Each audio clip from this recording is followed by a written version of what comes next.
Alright, doing a response video to Professor Anton. Didn't play his video. We'll do it cold.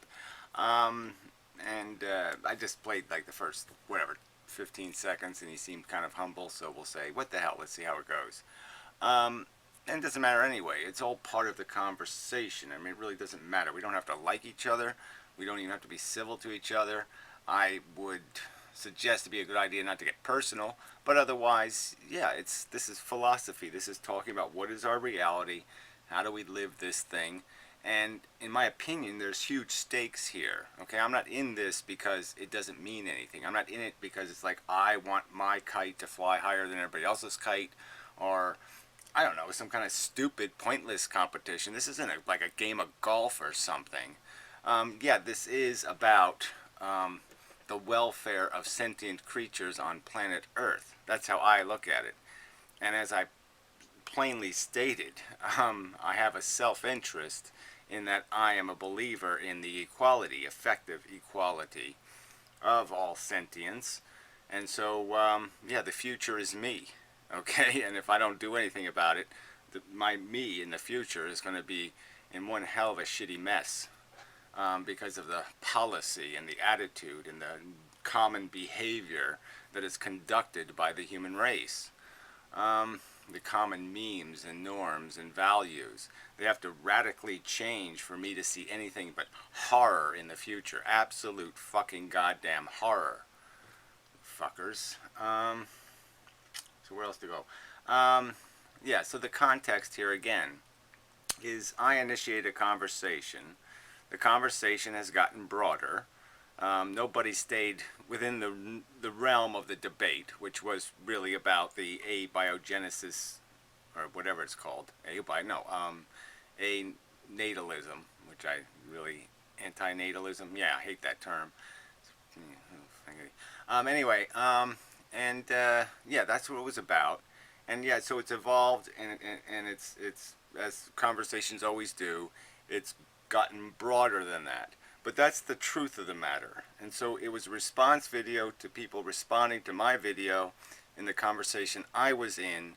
And so I had every right to point out how this isn't really what we want to talk about. We don't want to talk about how to be a good pawn. We want to talk about what is the game of chess, and is the game of chess worth playing?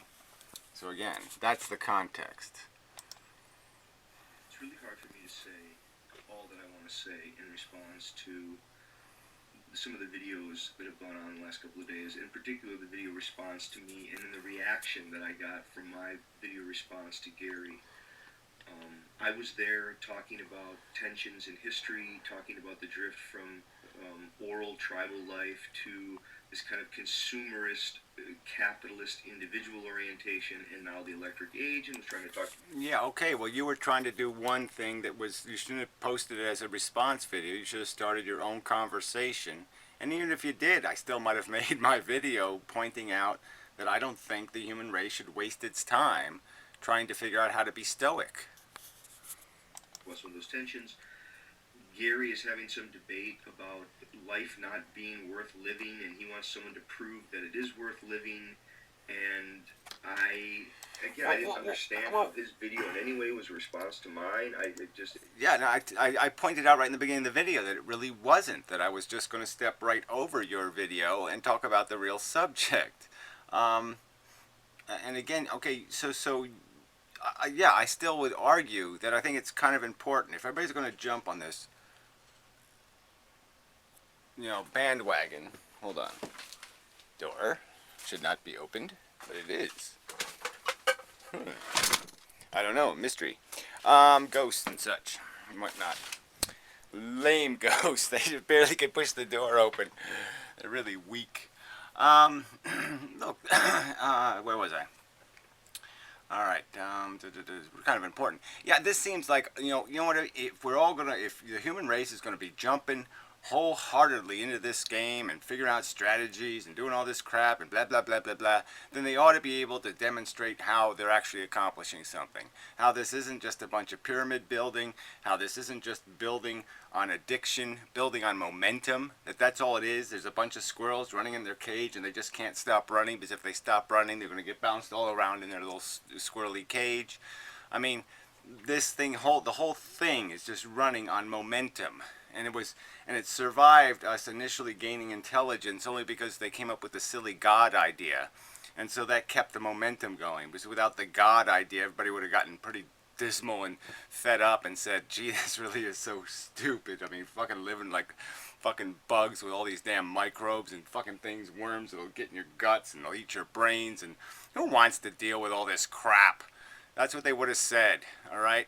But they were essentially extorted into playing the game with the threat that they were going to go to hell, if they didn't be stoic. They were essentially forced to be stoic in the name of God or DNA. It didn't even fit to me. To which I said, look, there is something more to life than consumption, reproduction, addiction, and cannibalism. There is what was known well for tens of thousands of years in these oral societies, everyday give and take of community. Whatever. I mean, that is just pawn behavior, okay? So fine. You're just going to say that it's okay to be a pawn. Just move your little right, left, forward, doot, doot, doot. Hop, hop, hop on your little squares for your little trivial satisfactions. And you're going to say there's something more than trivial. Oh, I shook his hand and he was such a swell guy. And, well, yeah, he had a big booger hanging out of his nose, but I ignored that. And it was fun and stuff, kind of, maybe a little bit. I mean, this is just such crap. You're just contriving some sort of spectacular here, and it's just not a spectacular. Struggle of making meaning in a humble way by staving off hardship, death, loss. I mean, I think there's so many ways that just everyday life is meaningful. Oh, whatever. Again, yeah, we're alive and we're conscious and we're horny for things and we want things, and you're just validating the very thing I'm saying that you're just caught up in. All right, so now you're just saying for the sake of it. It exists, so act on it. The DNA made it, so do it, because the DNA must know what it's doing. The DNA was here first, so it must know what it's doing. And to me, the major problem, and I'm going to see if I can focus on this as quickly as I can here, a little bit of depth, but it's that overdrawn expectations are the killer, from my perspective. The more from my perspective, it's the underdrawn expectations that are the killer. The last thing you want is somebody who says this is acceptable. All right, because that's how you have World War III. Is because they found World War II acceptable, and they did nothing to stop World War III. Fukushima happened because we apparently found 3 Mile Island in Chernobyl acceptable. And so we accepted Fukushima now. And now we'll find that acceptable. And we'll have some other fucking, some sort of one of these biogenetic thingy bobbies will escape from a lab somewhere and give everybody AIDS or something. I mean, we keep finding it acceptable. We find cutting corners acceptable. We find compromising other people's positions, exploiting their fucking desperation. We find all this shit acceptable. All right, and so we keep living like cockroaches because we find cockroach lifestyle acceptable. Well, I say fuck that. We should find it goddamn unacceptable. It should fucking goddamn stir your fucking guts a little bit and make you want to goddamn. Well, anyway. The more that people have overdrawn expectations, the more life is painful. I mean, what's the... Okay, so basically you're just saying, yes, life consumes gasoline, but... you sit on a park bench with a homeless guy or something and, talk to him for 15 minutes and have a little community and they'll make it all okay. I mean, I'm just arguing that you're conceding the point. Life has this crap in it. It's incredibly unfair. You're luck of the draw. I was lucky to be born in this country, born at this time in history, all this stuff is just friggin' luck. And that's the luck of the draw. You want to play a luck of the draw game? You want to draw straws to see who gets what? You want to play that game? Fine. I'm just saying that it's not insane for a rational brain to say, why would I play the game? We're not going to accomplish anything. The whole thing is going to get smashed in a galaxy colliding catastrophe or some other bullshit. So what the fuck are you all doing this over and over again? We've already seen people do it over and over again. We've done it in every fucking position possible. I mean, it's time to just put it away. Cliche, no one ever promised you a rose garden, right? There is something about having No one gave me a fucking contract. No one asked my fucking permission. That's the fucking goddamn problem here, Professor, and that's the problem you're ignoring. No one asked me, hey, you want to go play the life game? No, I wasn't asked. All right, and when I became sentient and I started gaining a little tiny, even when I had a tiny amount of language, I was able to say, what the fuck am I doing here? All right, I was able to figure that out when I was 7 years old.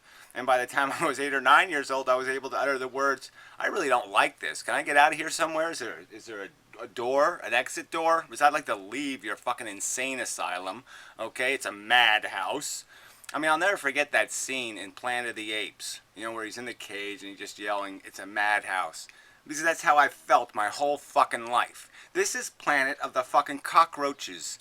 I mean, you people are out of your fucking minds. You will eat anything. You will live in anything. You will endure anything because you think you're accomplishing something because the DNA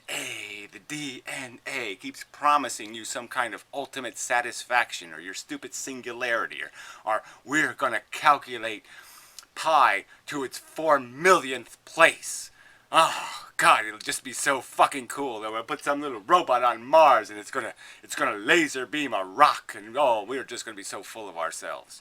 I mean, come on, this is fail all over the fucking place. It's going nowhere. It's doing nothing. too high of expectations. I mean, why? How do I say? Who said that life was supposed to be other than, I don't know, consumption, reproduction, cannibalism? I mean, from where come the criteria to see that as derelict? From intelligence. That's from where come the criteria. If you knew your parents were Frankenstein and Attila the Hun or something or whatever, he isn't a girl. Whatever. Just figure out whoever you want. The most evil woman in history. You could say, hey, I don't like either one of those bastards. I ain't gonna play their game. I'm gonna ignore their genetic code and I'm gonna rewrite my own because fuck that. I mean, that would be the logical thing to do. We know where we're from. We're from a goddamn swamp. We were built to be little selfish packets of DNA, that's squirvy and scurvy and scheme and wheel and deal and fuck each other over to get their fucking consumption and reproduction crap. That's why we're bigots and we're racist and we're enviousists and competists. And that's why we play all these fucking little weaselly ego games, is because that's what we've been built to do, is to artificially keep climbing a hill of nothing, to keep ripping at each other to get to the top of hill shit. I am king of Mount Crap. I mean, that's all you're doing. You're chasing up this hill of absolute nothing. I mean, it seems as if there's just high expectations, overdrawn expectations, basically preferring the human imagination to the actual fact of reality, and thereby saying reality sucks because I can imagine a world in which it would be better. Yeah, because I have logic. I have the faculty of logic. I know where I came from. I know what I was built by. That it didn't have a purpose. It didn't have reason involved. It didn't have a logical mission. It didn't have compassion. It didn't have any logical sensibilities. It had no way to weigh what it was messing with, and it made a very, very bad building. Okay, it's like an architect with no training. It's like letting Homer Simpson build your house, and you wouldn't just sit there and live in it. No, you'd look at it and you'd say, this has got to be fixed. You can't do it this way. This is no way to fucking goddamn live. This is wasteful and stupid. We have to do better than this. We have to do better than a DNA molecule as our fundamental guiding force. Well, that's not the real world, though. And the real world has hardships, injustices, and it's not to say, yeah, let's just, buck up and put up with it. I don't think that's the point. Well, I think that's pretty much all you keep saying. I mean, what do you think being stoic is? That's pretty much just doing the old buck up thing. The point is, though, that it's not one unending, unrelented suffering for everyone. And that's not the point either. I mean, come on, this has all been argued. I mean, I've made the analogy 7 million times that we have this pain and pleasure thing. And then we have this desire thing that perverts the scale. You put pains and you put the pleasures on the scales, and well, look, it's not going to make any sense. I mean, that dying thing is going to be horrible. The sicknesses, the liabilities, the risks. Yeah, all of that stuff really sucks. Them parasites and things, all these little risks, all these little horrors that take place really, really suck. And our pleasures are these superficial, like, oh, I did her the other night from behind and it was really great. That's all we got, okay? And it's only this desire thing, this hungry thing. You have to be hungry, okay? The damn thing doesn't have any value unless you're hungry for it, all right? You need to be addicted to it for it to have fucking value. And if that hunger's gone, you'll see the truth, all right? But it's hard to get into that state. You got to be a little bit fucking miserable for that hunger to be, for that hunger to die. But once the hunger's dead, you can see the goddamn truth. It'll be clear to you just how pointless it all is once the hunger is dead. I think if we ask each person on a one-by-one basis, how much of your life has been relentless suffering, how much of it has been worth living, I think we get a Oh, yeah. Well, like, again, that testimony, it means absolutely nothing.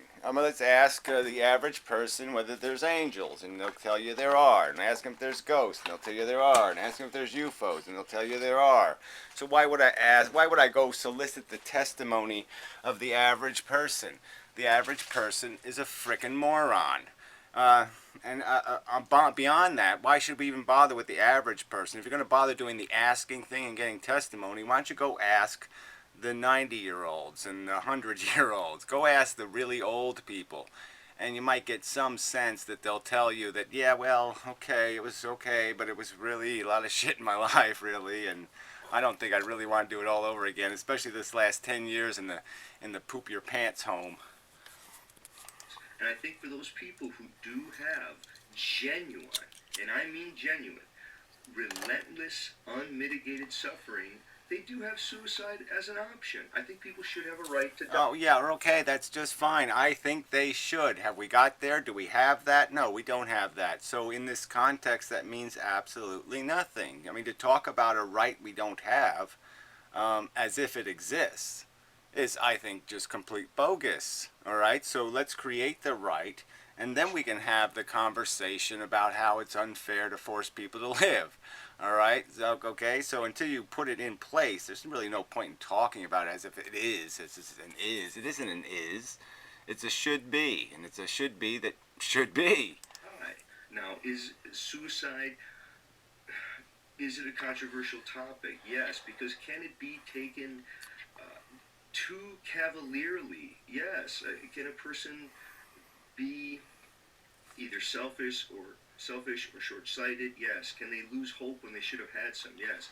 Is it a lot? Can they state in a formal contract that they believe they should be able to invest their own judgment in their own welfare, in their own judgment? All right. I mean, I haven't needed to commit suicide too often. I mean, there's been periods where I needed it. I mean, I really needed it. But most of the time, yeah, I don't really need it. Okay. I mean, it's nice to have it in my pocket, but I wouldn't need to use it every day. But that's the fucking point. It's up to me. It's my decision. It's not your decision. It's not for you to tell me what my life is worth or what. So anyway, but there is mechanisms to suit that, and on one of my channels that you ridiculed, I've proposed such a mechanism for ensuring that suicide isn't abused. A lot of times related to other issues like brain chemistry, and there are reasons why people do it unrelated to their life circumstance. But I do think, yes, that there are times when a person can, but I don't think we can ever make that judgment for other people. I don't think any of us can say, oh yes, life sucks so bad, let's make the decisions for other people. Yeah, and who's suggesting anyone do that? Who's done that? I certainly haven't. That's why I want a living will in place, so that we don't even have to worry about it anymore. So if somebody goes Alzheimer's in 3 days, there's some sort of document in place expressing what they would want to be done in that circumstance. I mean, I can say it. I mean, clearly, I could say it without any reservations whatsoever. If there is some point in the future where you ask me my name and I don't know my fucking name, then please kill me. Kill me, kill me, kill me, kill me. Who even are enjoying life, but they just don't realize how bad it's going to get or how much that the future of humanity is going to suffer. I mean, I actually had a person. Well, yeah, this is a big problem, though, isn't it? There's there's people that are just lost in ignorance and squalor, okay, and they have no capacity to even judge how stupid their life is because all they know is the game, playing the game. And then us elitists can sit in our comfortable world and just talk about how, well, life ain't so bad and blah, blah, blah, blah, because no, we're not living that life. Not today. We'll live it tomorrow, but we're not going to live it today. And so as long as we're not living in Bangladesh, as long as we're not living in that cockroach city, um, oh yeah, life is fine because, yeah, I'm not doing that. I'm not enduring it. I'm not the one with shit worms. Comment to me saying that I didn't understand. This is what the person said to me. This person said, I didn't understand because the best thing that we could do for sentience is to end sentience. That's just the best thing that we could do for it. And the person was claiming something like, look, you've been hijacked. Well, I'm just saying it is a pretty, it's a bold statement, but it's one that, if life is all that fucking good, you should be able to dispose of so easily. And you can't dispose of it easily. All right? Because all sentience is, all right, is a tool used in our evolutionary history to make organisms more capable of doing the consumption and reproduction thing. And that's all it exists for. It doesn't exist for any other reason. It doesn't have any magic purposes beyond that. And that's all it was for. It was a survival mechanism. It made more durable organisms that could succeed into the future, period. Nothing else. And that's not much of a certium vitae. A DNA molecule is just blindly, and this is a comment on the video. This was not Gary saying it. Look, a DNA molecule has hijacked you, and now you're just living out according to its blind forces and its sort of stupid functions. Again, I want to say that doesn't make sense to me. I get it. I don't deny a lot of that. I would say, yes, okay, all of that's true.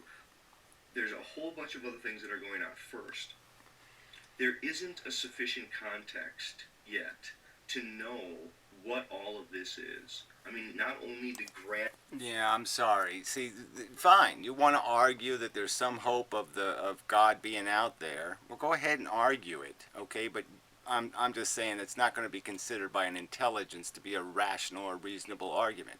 This ambiguous bullshit that somehow an intelligence was in the universe and said, yeah, I'm going to play a 4 billion year game with living organisms. Yeah, the first billion or two, I'll just let them buzz around and it won't matter because they won't feel anything. And then all of a sudden, I'm going to give them the ability to feel and go, ouch. And then I'm going to have them eating each other. And it's going to be hilarious. I mean, get real. I mean, you're going to contrive some intelligence would do this, would play this game. Then you might as well say that something intelligent can do my 9 million laboratory experiment games I've talked about. Why an intelligence does not irresponsibly ignore the meaning of sentience. All right, it's just not possible for an intelligence to miss the significance of that development in the animal toolkit. And this cosmic question of why is there something rather than nothing that does remain a mystery, and we can't just by fiat say it doesn't matter because we don't have the science to tell us about that. And it's not about... Well, it does by fiat. Logic by fiat dispenses of it as a relevancy. Okay, it really does. Your speculation that beyond the crude physical gravity and atomic structure and all that stuff, that beyond that is some intelligence that created it. Some intelligence that poofed from nothing, that evolved from nothing. That's your only choice here. You either accept the evolution of matter and the fact that it exists, that no matter what happened to the universe, no matter what happened to create the universe, it frickin' happened. But it didn't happen because some intelligence that poofed from nowhere, that existed forever-ish, poked its little finger into the universe and said, I'm going to make messes. I mean, that's just a silly, ludicrous explanation. And that's the only alternative explanation that exists. There is no other explanation. No matter how many ways no matter how many chicken heads you try to put on turtle bodies, no matter how many ways you try to distort all of human language, you can't come up with a rational alternative explanation. It's impossible to come up with a rational alternative explanation. Then yes, the universe just fucking exists, and it doesn't exist on purpose because there's no place for the fucking intelligence that created it to come from. Not appealing to anything religious or any kind of dogma, no gumdrops or unicorns. It doesn't matter. It's the same thing. You're just taking God's clothes off and ripping his beard off and ripping his skin off and just saying there. It's just that blobby thing over there. It did it. Okay? And it's smarter than a DNA molecule. That's what you're saying. It did it, and it's smarter than a DNA molecule, and it did it on purpose, and it did it because it wants the singularity. But you're not giving it any kind of definition whatsoever. You're just saying it always existed, it always wanted, it always does, it always is, it always was. I mean, this is just bullshit. It is not a good enough. That is not going to make it. That's not going to cut it. It did it is not going to cut it as a goddamn explanation. I always find that interesting whenever that comes up. I kind of like that's my position. I don't know why people do that. They seem unwilling. Well, I'll explain it to you again. They're doing it because you're basically saying the spaghetti monster did it, except you're not even giving us spaghetti monster. You're just saying the blank did it. And to admit that we don't know. The same with how, why life emerged out of inorganic matter, and then finally what? Yeah, well, that's a whole nother thing. But I mean, that one again, there's one reasonable explanation. There's only one reasonable explanation. Okay? And it seems quite consistent with every fact that we know. Alright? Is that the chemistry did its chemistry thing, and some kind of bizarre, perfect storm of unique chemistry took place, alright, that enabled a cell to reproduce with a blueprint molecule. The blueprint molecule dictated its further evolution. And yes, it might have been a gazillion to zillion to zillion to zillion to zillion to zillion to one odds that such a permutation could take place, but it took place. It obviously did happen. Look, every time somebody wins the lottery, they're going to think, God, that was so easy. I just went to the store and I bought a ticket and I won. Yeah, they're always going to think it's easy. All right, because they're not going to have any comprehension of just how unlikely it was that they were going to win. Self-consciousness emerged to find itself. Now, if we say it's all just blind, I guess, forces of DNA. Well, we're just saying that it's not so much that it's blind, it's dictated by this whole nature of the universe doing this attraction-repulsion thing, and this is part of the attraction and repulsion thing. And so yes, over time, when you give something the opportunity to evolve, it will acquire tools. It will acquire different modes of operation and function that enable it to more competitively consume. The logic of that is just as basic to the function of the material universe as you can get. Everything obeys these kind of rules. Gravity, the rest of these rules, they're just rules. They're just the way it works. And it's completely consistent with the way we know it to work that we would acquire different kinds of tools. I mean, that's just undeniable fact. That's not going to work. There is a larger environment which made DNA possible and for which DNA was forever destined to interact. That is, the DNA structure that allows me to see colors already presupposed the existence of light waves. The larger world is in a constant... Presupposed? I mean, come on. The point is there was things available to be exploited, and they were exploited. There's obviously, depending on how evolution went, we could have many other tools. We could have had radar or sonar built in, or all kinds of other ways of exploiting the environment. It could have been some other organism that acquired this language thing first. Um, you know, so so their whole mode of function would be entirely different to our mode of function. Interaction with the the life that I am. Okay, rather than go on to this sort of larger scientific metaphysical question of is life worth living, and are there kind of cosmic mysteries that allow us to feed an imagination enough to, I don't know, give us forms of resilience and courage and Yeah, well, 1 minute you're against imagination when you're using it to compare reality to something better, then imagination sucks. But when you're using imagination to contrive an excuse, to keep being a good little maggot and eating your way through the flesh, then it's okay. So, I mean, a little hypocrisy there. I guess a framework to help us endure all the injustices and the hardships here. I think that's part of it, and maybe even the hopeful thought that What wouldn't it just be just as easy to create a mindset that couldn't care less? I mean, realistically, what's the difference, right? Because it's only going to be your perception of loss or missing something that's going to mean anything. It's just your perception. Once you're dead, your perception of loss, your perception that the universe is missing something is gone. It doesn't exist anymore. So why not just create people completely comfortable with the idea of just getting the fuck out of here gracefully and closing the door and never coming back? Why not? There's no harm, there's no foul, there's no pain, there's no suffering, there's no anguish, there's no, oh, the regret, oh, if I could have just saved those poor little human race so they could have kept cockroaching around. No, there'll be no lament, no anything.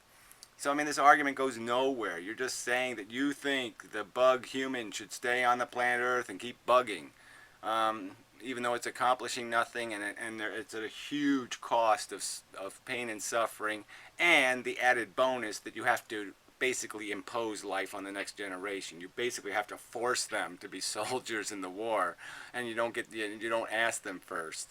Because yeah, see, I just don't want to play in your world for eternity or whatever that would be. I just don't have any interest in being dragged back to this shithole ever again. I've seen more than enough of it. I want to go out the door and never come back. And you're not going to let me do that. You're going to keep dragging people like me back into the shit, forcing them to say, God, this sucks. What the fuck am I going to do? How do I stop this from happening over and over? This is Groundhog Day for me.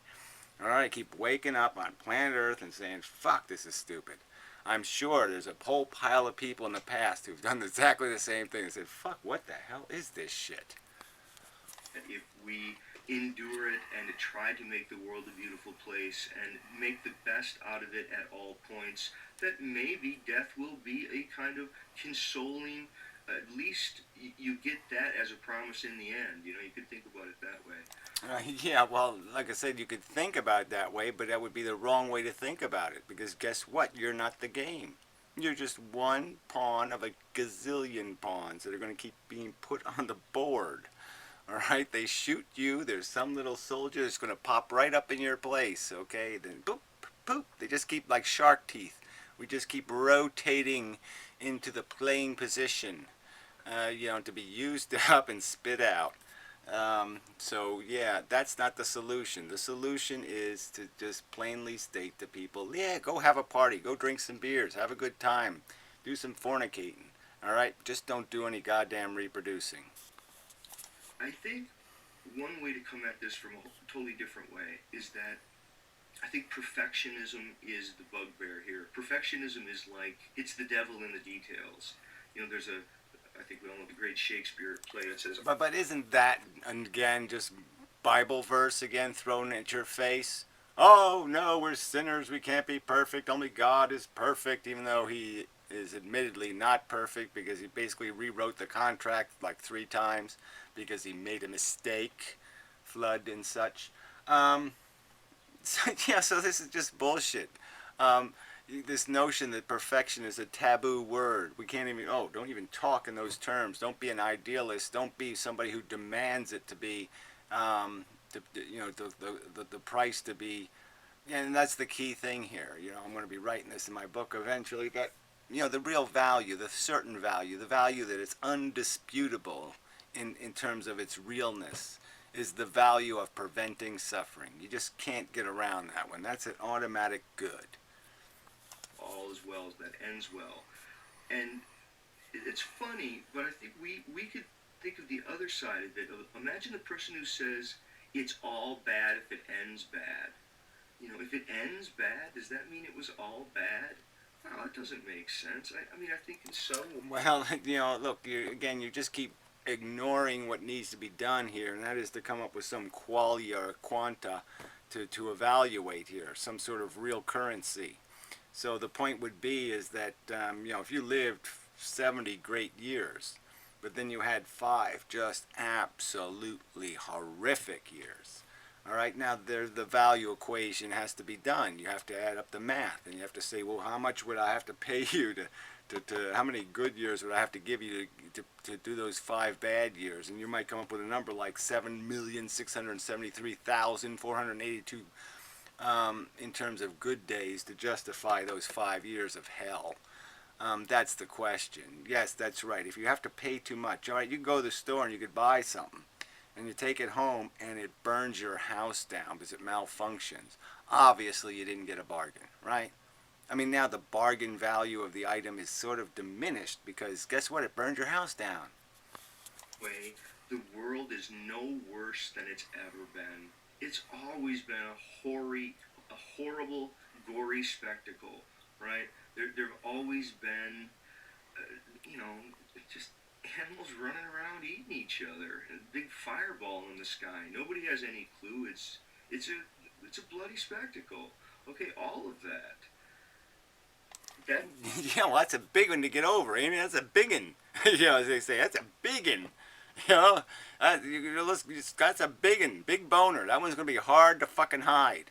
All right, so yeah, explain how you can just whitewash that one away. Doesn't mean though that there isn't countless ways that the world has made improvements, and it's countless ways. They are really countless. Yes. So we started off as Frankenstein, and we've worked our way up to Dracula. Or is that what Yeah, we've got some class and some sophistication. Yeah, we're still drinking blood, and we're still kind of creepy. But yeah, we don't smell as bad as Frankenstein. I mean, that is just so bogus. I mean, we're so much better than we could. We could be so much worse still. We could be real apes. We could be real fucking mosquito larvae. I mean, actual mosquito larvae. Instead of these kind of fancy mosquito larvae. It's the little improvements and the little hopeful ways that we can make life richer. And when I say hope, I want to get this very clear. I'm not talking about hope in some grand sense like a magic wand is going to come, like suffering is going to disappear, that worlds are all going to become rosy with everybody having big pieces of cake. No, not anything like that at all. I'm talking about hope that people will learn how to shed ego enough to gain the courage to need little. Yeah, right. Well, needing little really isn't going. If the little is my baby doesn't die, or cancer, or I mean, what does this needing little thing even come up to? Okay, I mean, I'm all for. You want to do videos about how people should find simpler pleasures. Yeah, just play a video game and you did. I mean, I have a very, I'm really low maintenance. Very. I live on nothing. You should, you couldn't eat what I eat. So yeah, I get that. But that's not going to solve the problem of the fundamental structure of life. That's not going to deal with any of the practical realities of what we are. And I'm all for it, like I said. But the only way I got rid of my ego, and the only way I got rid of those extravagant measures of self-worth, is through pain. All right, pain builds character. That's a fact. So you're not going to build these high character human beings without imposing some pain on them. And so what's the accomplishment in here? All right, I just don't see it. I just don't see the point in doing all this. Why work so hard to create human beings that can find some way to live minimalistic in a stupistic world? I mean, there's just no point. And in a way, you just take all the fun out of it anyway. What's the fun of a non-competitive, non-ego world? It just seems like it might lack a little bit of, it might be kind of like just having your nuts cut off. You'll find the trivial little things like petting the dog and taking a walk and good old-fashioned conversation to be sufficient. I think it's what the advertisers don't want anyone to know, is that everyday conversation, this give and take that we have here. Yeah, this is okay. But, like I said, I'd rather play a video game or I'd rather watch a movie because this isn't that much fun. Like I said, the stakes are too high for me to have fun. But I'm not saying that this is nothing. I'm just saying that that's not nearly enough to make up for the horrors that life is going to impose, the disappointments, the sufferings, the bad luck that's going to befall people. So it's just not really going to be anything. It's just more contriving. You're just contriving an excuse to keep the cockroaches here. And why? Because you need to, not because there's any logic that says it makes sense. On YouTube, with your friends, with your family, wherever, this is life's true riches, especially when done well. It's not an addiction. You're not needy if you want human contact. It's just... Well, I'm sorry. It is. Okay, anything you like, it's because you're hungry for it. Again, I'll make that argument. And the reason why you're defending life is because you're hungry for it. If I stole your appetite, if I could rip it out of you, you would see what I'm talking about. All right? There's nothing there. All right? Without your ego, without some desperate need to accomplish or desire to accomplish or to write your name in the sky or on a nice pretty piece of marble, you're not gonna talk this kind of talk unless you've got some need to prove something. So anyway, I'm running out of time on the camera, so I'll upload this and finish this later. It's a very long video, but it's a good conversation.